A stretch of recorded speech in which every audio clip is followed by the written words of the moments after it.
Setelah saya jaga di depan, di dalam tuh rame. Saya kan manggil pihak keamanan karena ada insiden. Ternyata perempuan yang dua itu, yang salah satunya yang baru datang itu mengalami semacam kayak keracunan, mulut berbusa dengan badan yang kejang-kejang.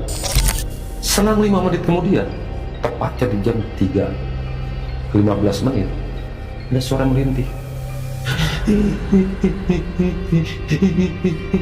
Saya nengok, jelas kelihatan mukanya bang, perempuan. Bang Madi, pada saat kejadian horor yang terjadi nih di malam hari ini, sebelum ada kasus meninggalnya wanita di lokasi kafe, selama jaga malam pernah nggak nemuin sosok ini? Kalau penampakan melihat langsung begitu,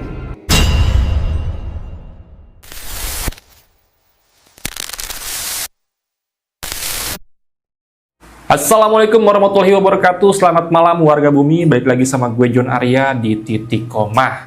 Nah, seperti biasa gue udah mengundang narasumber yang punya pengalaman-pengalaman menarik untuk dikisahkan. Jadi langsung aja kita kenalan sama Bang Madi. Halo, assalamualaikum Bang Madi. Waalaikumsalam warahmatullahi wabarakatuh. Sehat Bang Madi ya? Alhamdulillah, alhamdulillah. Bang Madi, datang dari mana nih kira-kira nih? Saya tinggal di Tangerang. Oh, di Tangerang. Tangerang.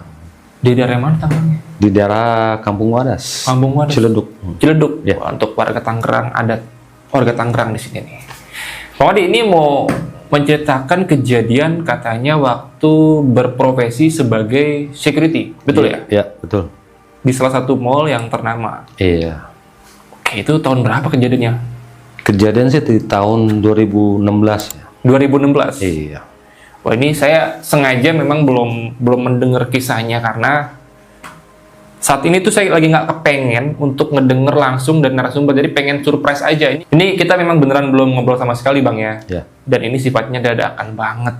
Jadi ya boleh nggak dikisahin sedikit nih? Atau kasih kisi-kisinya nih Bang Madi? Boleh, boleh. Tentang apa sih kejadian yang mau diangkat ini? Satu sisi dari sisi kebenaran. Kebenaran dalam artian karena saat itu pas kejadian ya, setelah kita tahu itu antara asumsi dari pihak keluarga karena ada kejadian insiden.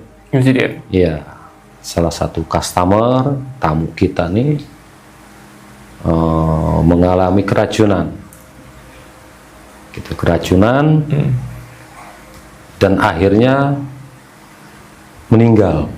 Oke, tahan dulu Bang Adi, tahan ya. Kalau buat teman-teman yang penasaran pengen denger kisahnya seperti apa, jadi sebelum kita masuk ke cerita, gue mau ngajak kalian yang punya kisah-kisah menyeramkan, dan kalau kalian mau jadi narasumber seperti Bang Madi, kalian bisa langsung aja DM ke Instagram pribadi gue atau Instagramnya Titik Koma. Bang, udah ready Bang ya? Siap. Aman ya? Siap. Dan gak usah lama-lama lagi, langsung aja kita dengar kisah lengkapnya hanya di Titik Koma. Shh, hati-hati teman.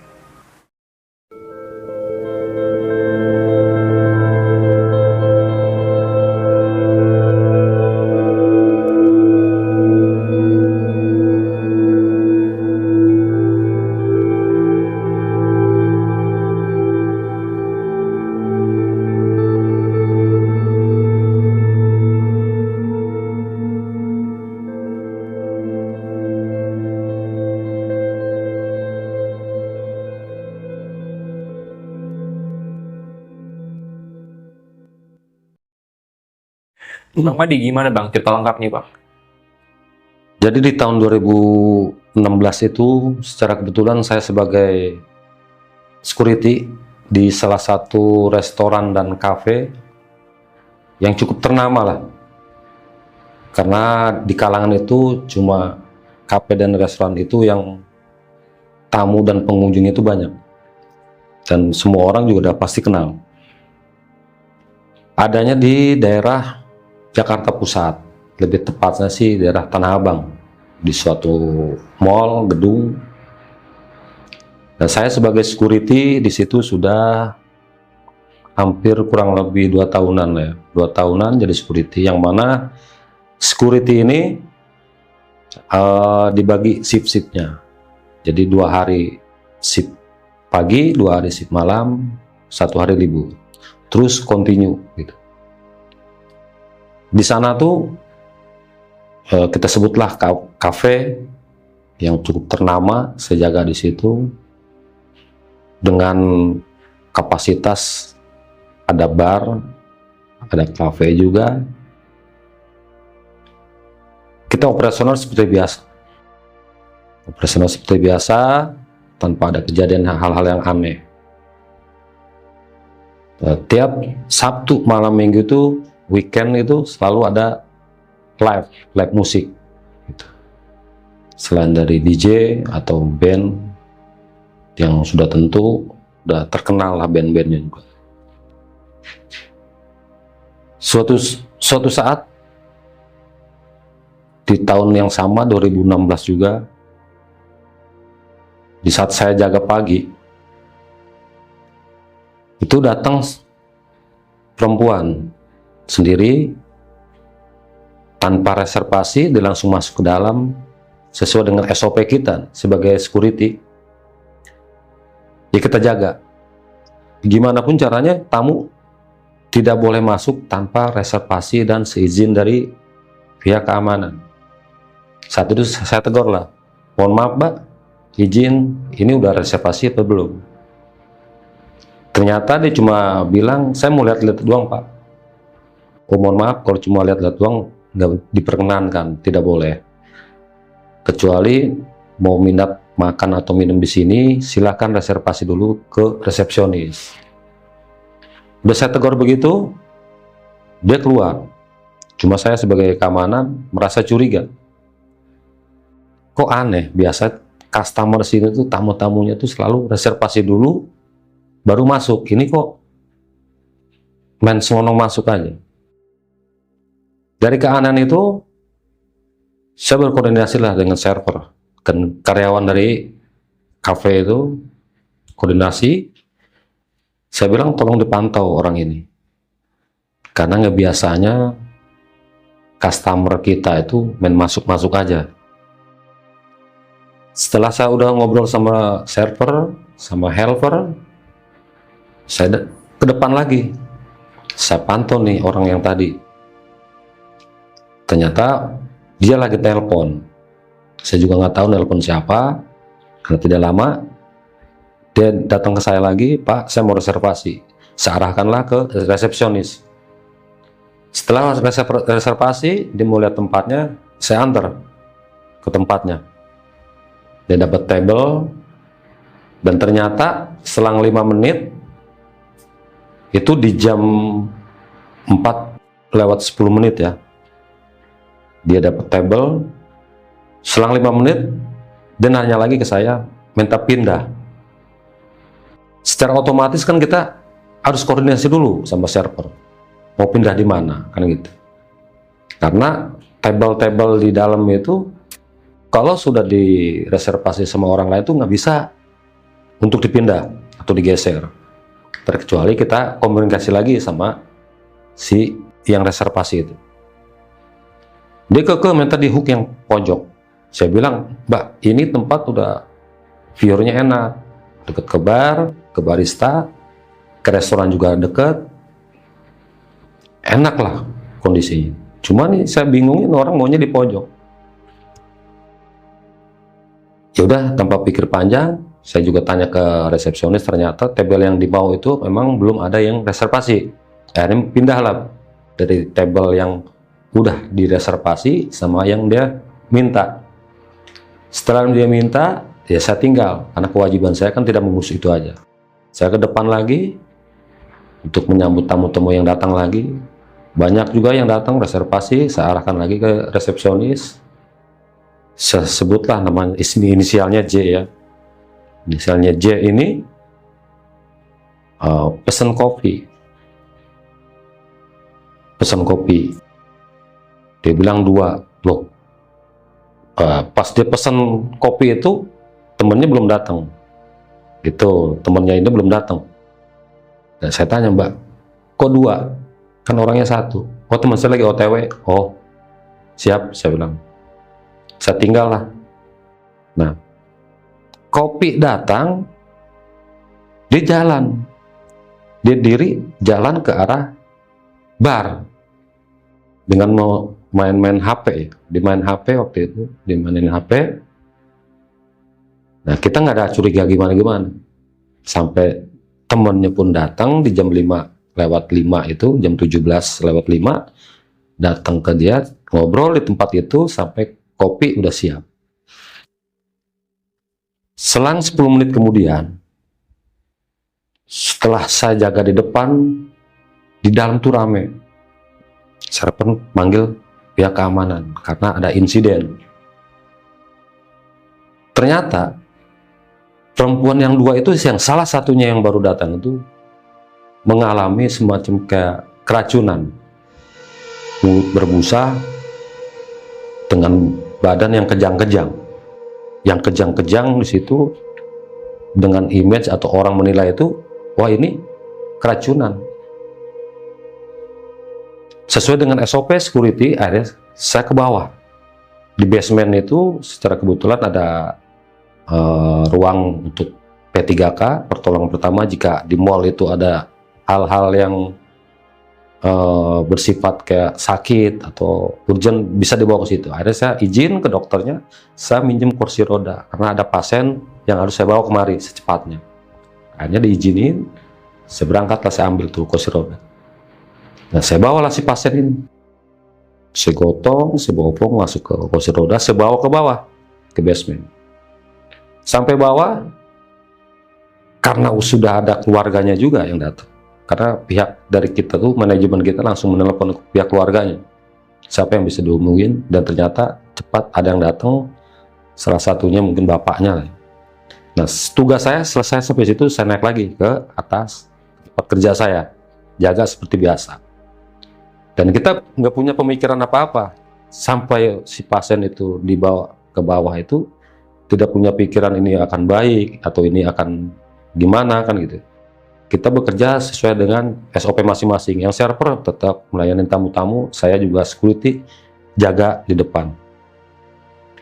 Selang sehari tidak terjadi apa-apa, tetap kita masih buka, masih biasa, terima tamu, kerja seperti biasa. Nah, dapat keempat harinya, datang pihak dari kepolisian. Waktu itu yang saya ingat, saya dari Polda Metro Jaya datang untuk memeriksa sampai terjadi keracunan. Setelah polisi datang, nah, saya koordinasi, saya bilang ini nggak ada konfirmasi dari atasan saya pun bahwa akan ada penyidikan di tempat kejadian.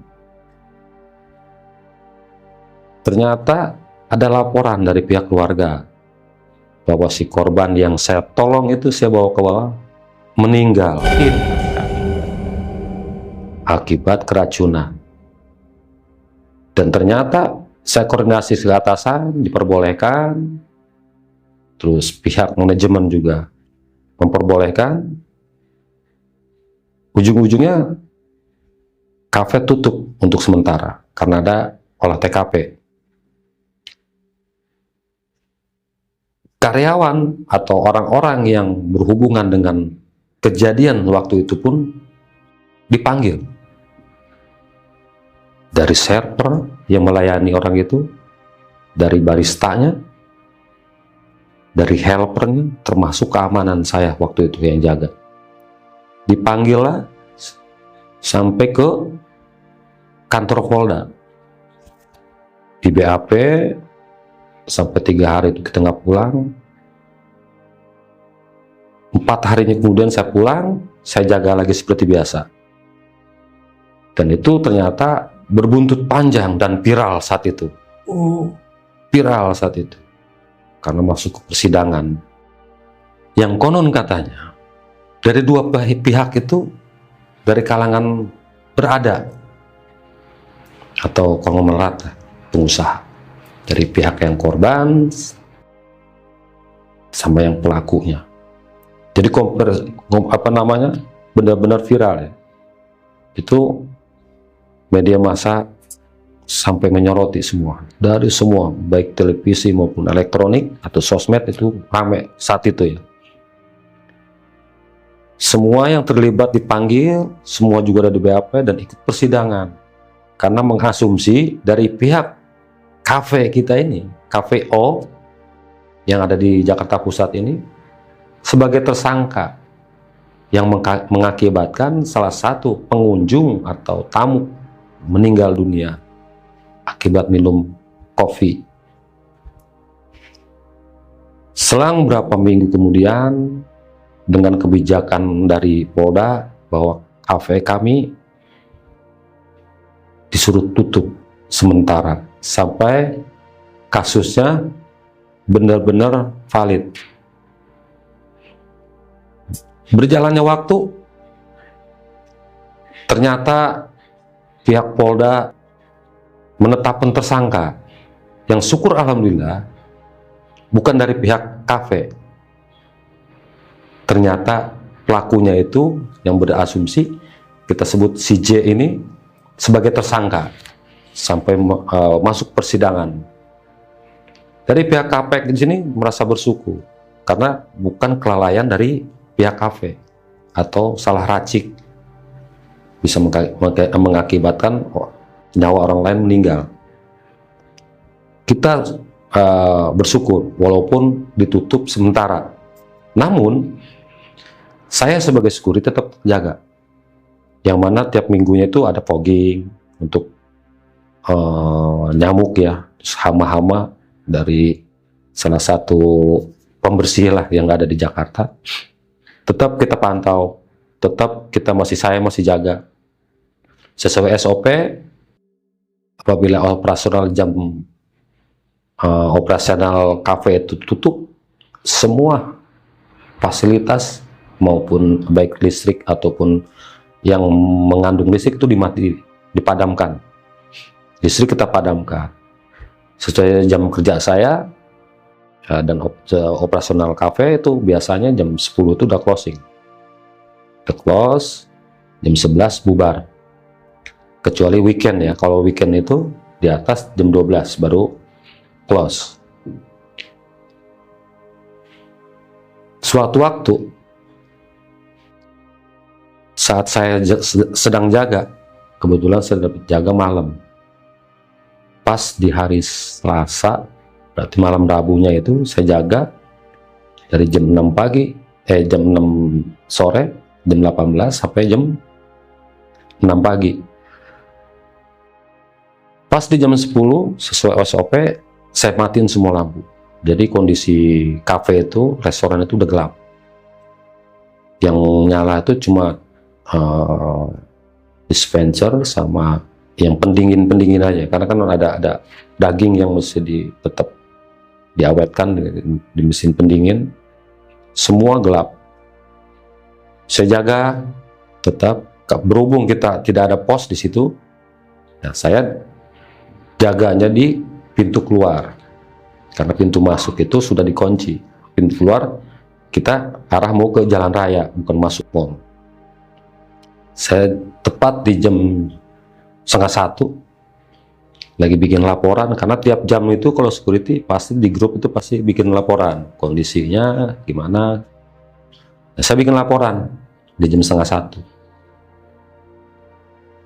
Pas jam 1:30 atau 1:30 pagi waktu itu ya, udah pagi, saya lagi asik main HP, tiba-tiba kayak ada suara meja digeser, yang mana meja ini kalau diangkat 4 orang itu masih berat, tapi ini bisa geser, berarti kan ini orang tenaganya lebih besar dari 4 orang. Bunyi srek. Saya bilang apa nih? Yang saya khawatirin kan orang. Jadi saya nggak punya pemikiran macam-macam. Saya pikir orang nih. Penasaran karena takut orang. Saya datengin lah suara tersebut. Sumber suara dari mana nih? Ternyata ada di tengah. Saya ambil senter, saya datengin. Saya lihat, loh ini kok geser? Ini kan berat, ini saya bilang.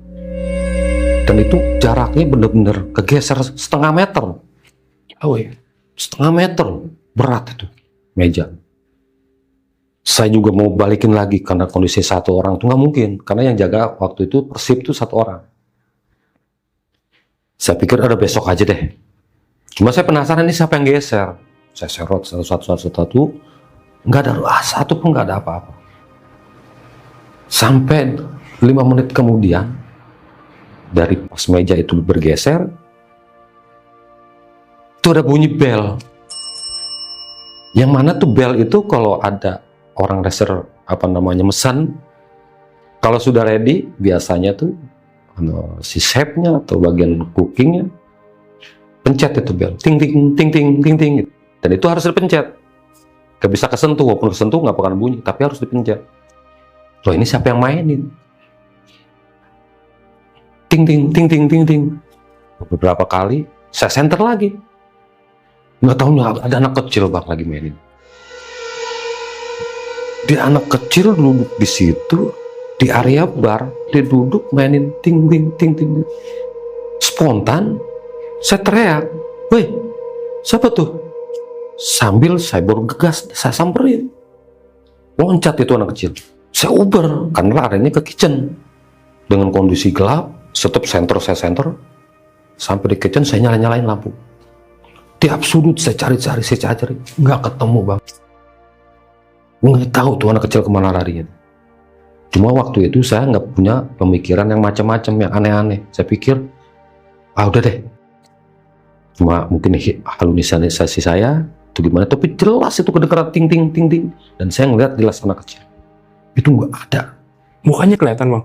Kelihatan nyengir, itu ada taring 2 di sini, mukanya pucat putih, mirip anak kecil.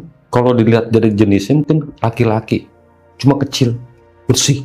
Itu kalau dikisarkan kayak anak normal biasa umur berapa kira-kira? Kisaran 2 tahun 3 tahunan. Sekecil ya? Kecil. Cuma kan saya nggak punya pemikiran macam-macam.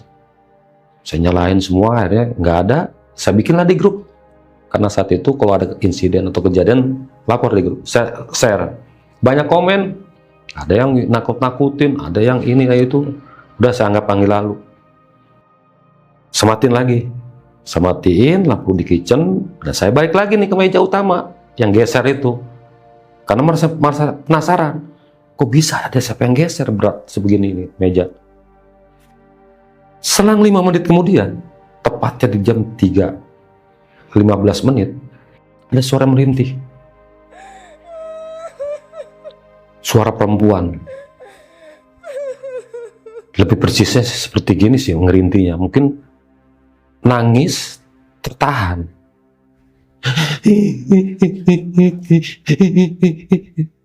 Itu bersang lama. Saya pikir siapa nih orang yang nangis nih? Udah nggak ada orang. Saya cari, karena kondisi masih gelap, pakai saya senter, nggak ada bang.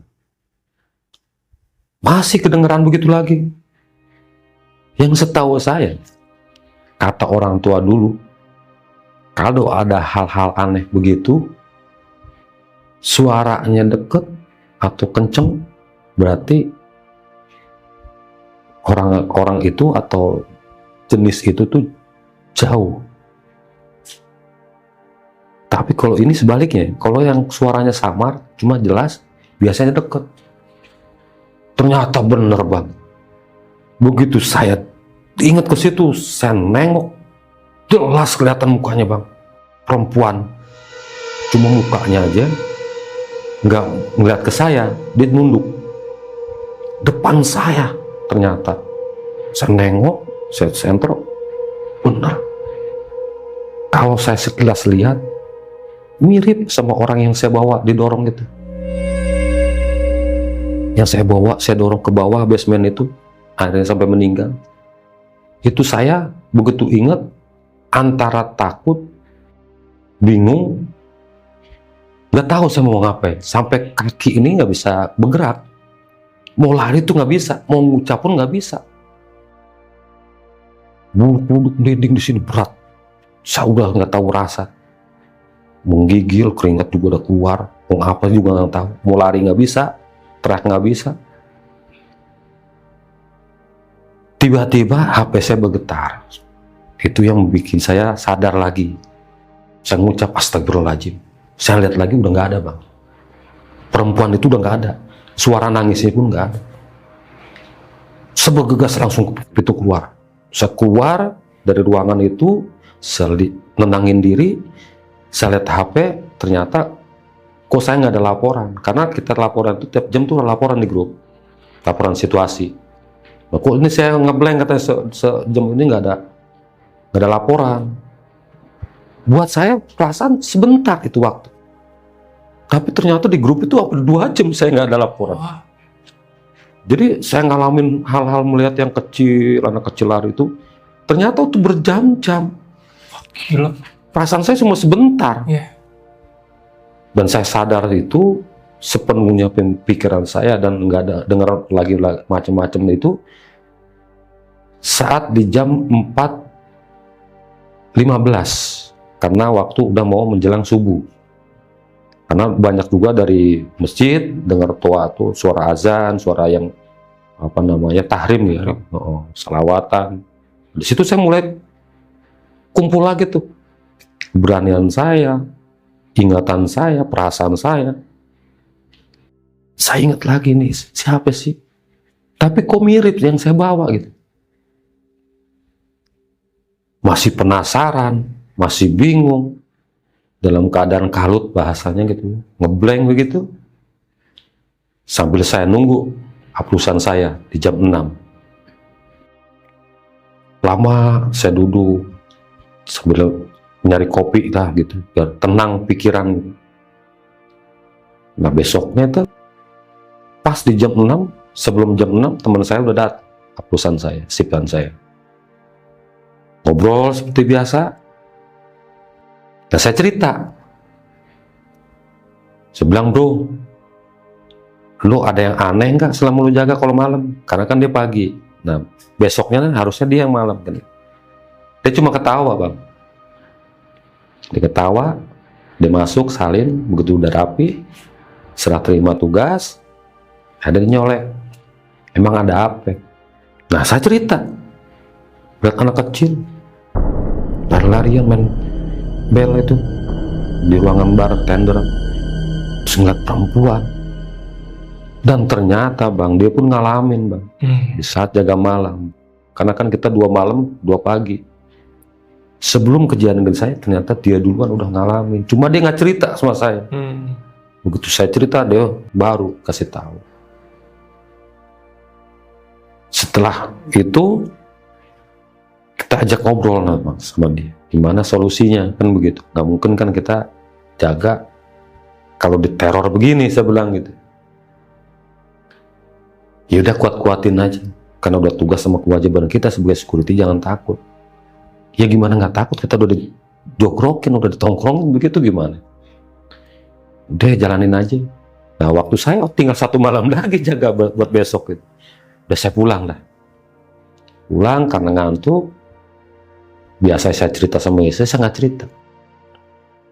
Besoknya lagi saya masih jaga malam lagi.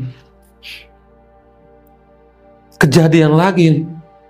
Kalau ini bukan merintih, tapi menangis. Pas di jam 1.45 pagi, itu mau jam 2-an. Suara perempuan nangis. Saya udah punya keyakinan nih, dia lagi nih. Saya punya keyakinan karena malam kemarinnya saya diliatin, dia lagi nih. Saya ngomong di hati, kenapa sih nangis?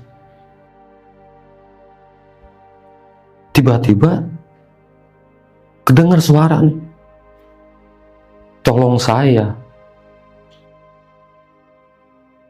Saya penasaran, kok bisa nyaut? Saya ngomong di hati tuh, saya nggak ngomong. Saya penasaran, saya datangin lagi ke tempat yang kejadian itu. Lagi duduk bang, ada lagi duduk.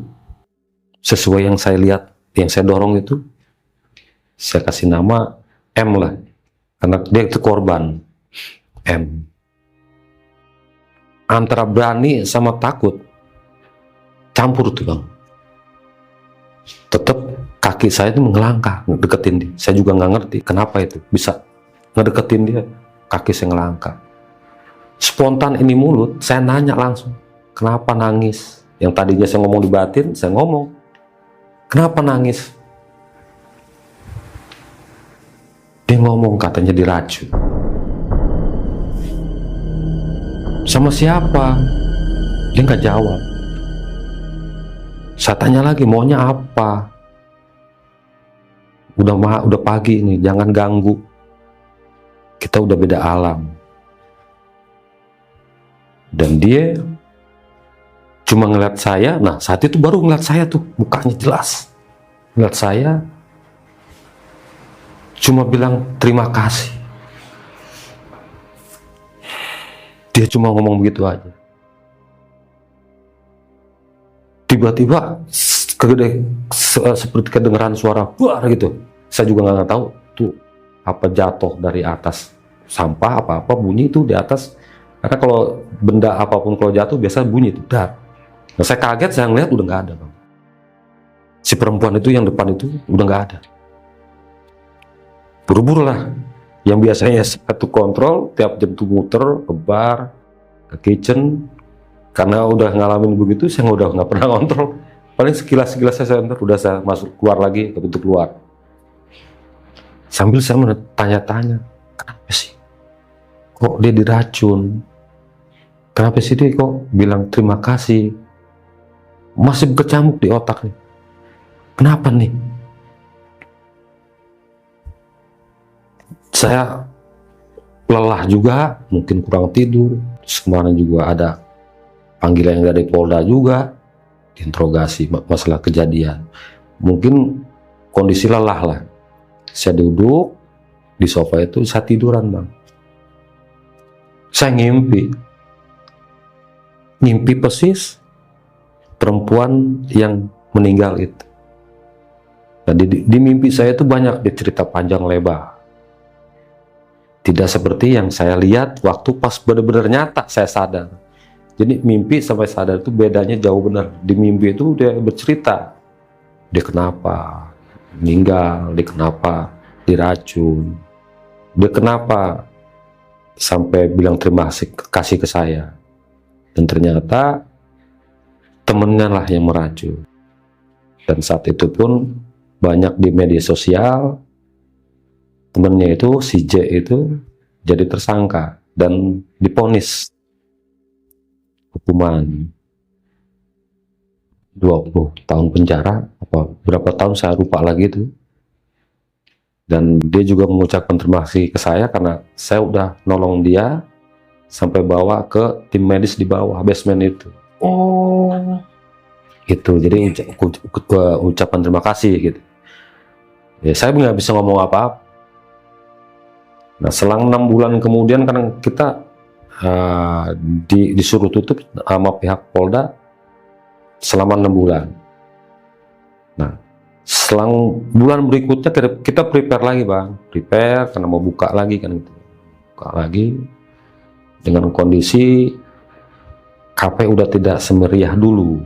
Udah tidak ramai lagi lah karena mungkin takut keracunan, takut gimana, akhirnya tamu pun sepi. Yang tadinya rame reservasi mulai sepi, kendor. Jalan 8 bulan sama makin kendor sampai setahun lebih. Akhirnya pihak manajemen panggil kita semua karena kondisi sudah pilot lah bahasanya, mungkin pilot antara pemasukan manajemen sama pengeluaran lebih gedenya. Akhirnya kafe itu tutup setelah kejadian itu setahun kemudian, setahun lebih lah. Nah, kita pencar, saya pindah lagi ke area lain yang masih close, masih buka. Akhirnya yang kafe yang saya ada kejadian itu tutup sampai sekarang. permanen berarti ya? Permanen. Wah, ini sih baru nangkep ternyata kejadiannya memang bener-bener viral pada masanya, Pak. Iya, betul. Bahkan sampai diangkat di Netflix tuh. Iya.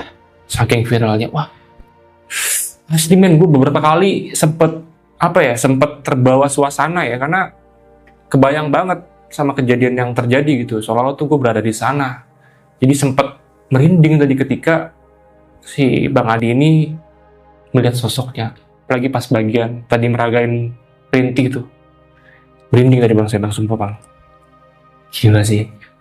Wah, ini kita keren nih. Ada beberapa pertanyaan yang mau saya tanya nih Bang Adi. Siap. Bang Adi pada saat dilakukannya dipanggil sama pihak berwenang, itu kan semua atau karyawan yang terkait nih yang ada di lokasi kan ditanya ya perihal kejadian ini. Nah itu Bang Adi sendiri dipanggil nggak sama, dan berapa lama tuh bisa apa ya sebutannya ya? Kayak gitu ya. Proses gitu. BAP. Oh, BAP ya. Berapa lama tuh BAP-nya? Sesuai tadi saya udah ceritain bahwa saya tuh sama beberapa pihak manajemen kafe dipanggil oleh pihak Polda Metro Jaya. Di antaranya satu barista yang meracik, yang membuat kopi, helper bagian membantu. Jadi setelah disajikan, udah dikemas, diracik, dibawalah sama helper. Dan helper dibawa dikasih ke ruangan yang nanti dibawa sama server pelayannya. Baru dari server ke customer. Jadi nggak serta merta si helper berhubungan langsung sama customer. 3 orang. Nah, di saat kejadian itu kan ada saya yang saya gotong si korban itu ke kursi roda sampai sebawa ke bawah basement. Di situ kita di Polda itu di BAP dikasih pertanyaan yang mana 300 pertanyaan itu kita harus jawab.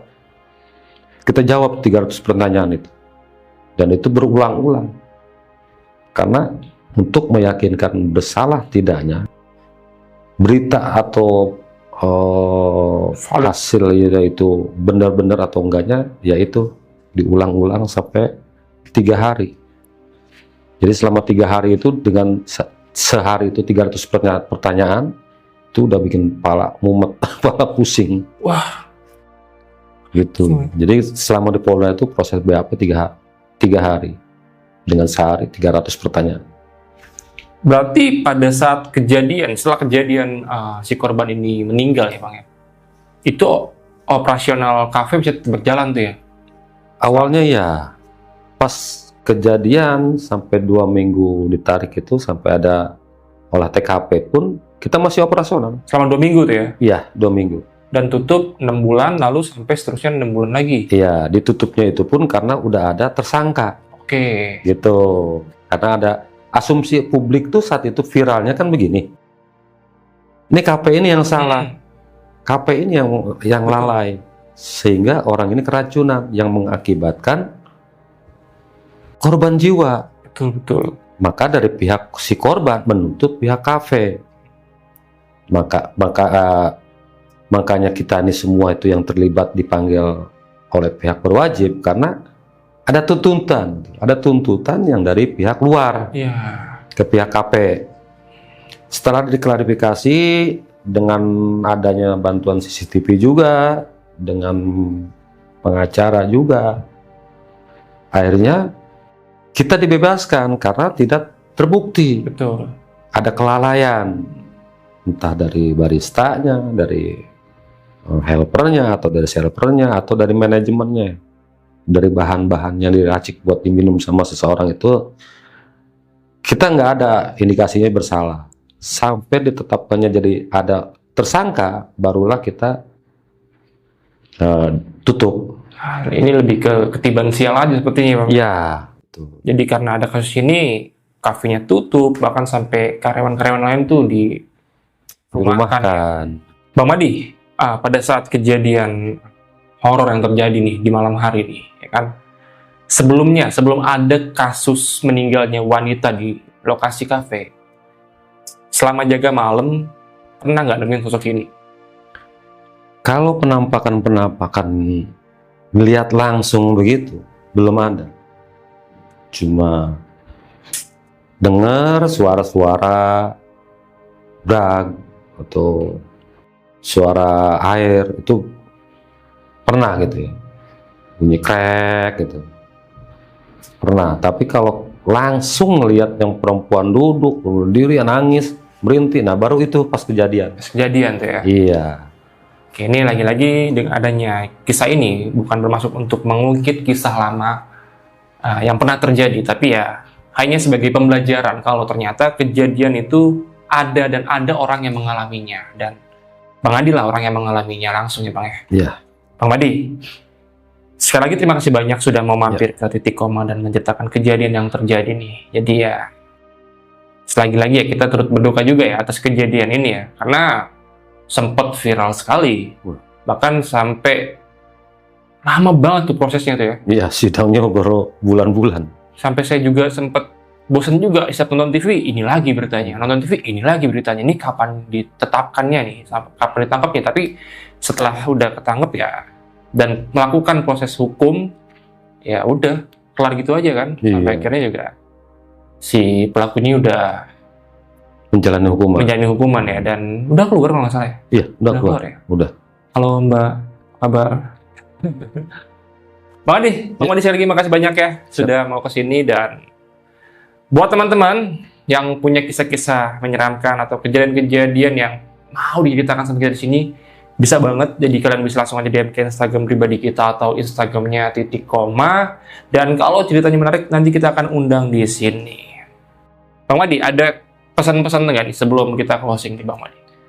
Jadi pesannya begini, buat siapapun orangnya, dimanapun berada, jauhi sikap sombong, karena sifat sombong di hati akan memicu kebencian, bukan kebencian dari yang terlihat aja, bahkan yang tidak terlihat pun sama. Tanamkan kebaikan, karena kebaikan itu pun sama halnya dengan keburukan, dengan kesombongan. Kalau kita menanam kebaikan, jangankan orang yang terlihat mengucapkan kebaikan kita, bahkan makhluk astral pun masih bisa mengucapkan terima kasih ke kita. Dimanapun kita berada, jangan sampai lupa bahwa kita hidup bersosialisasi ini dengan makhluk yang nyata, tapi jangan lupa bahwa kita masih ada makhluk yang kasat mata. Kita itu berdampingan tanpa sepengetahuan kita. Dan mungkin di luaran sana juga banyak orang-orang yang mengalami hal-hal aneh, mungkin seperti saya yang melihat yang kejanggalan-kejanggalan begitu. Intinya satu, lebih waspada dan hati-hati. Waspada dan hati-hati. Terima kasih banyak sekali lagi Bang Madi. Sehat selalu buat Bang Madi. Amin, amin. Dan akhir kata, gue Junaria dan Bang Madi pamit undur diri. Assalamualaikum warahmatullahi wabarakatuh. Terima kasih banyak.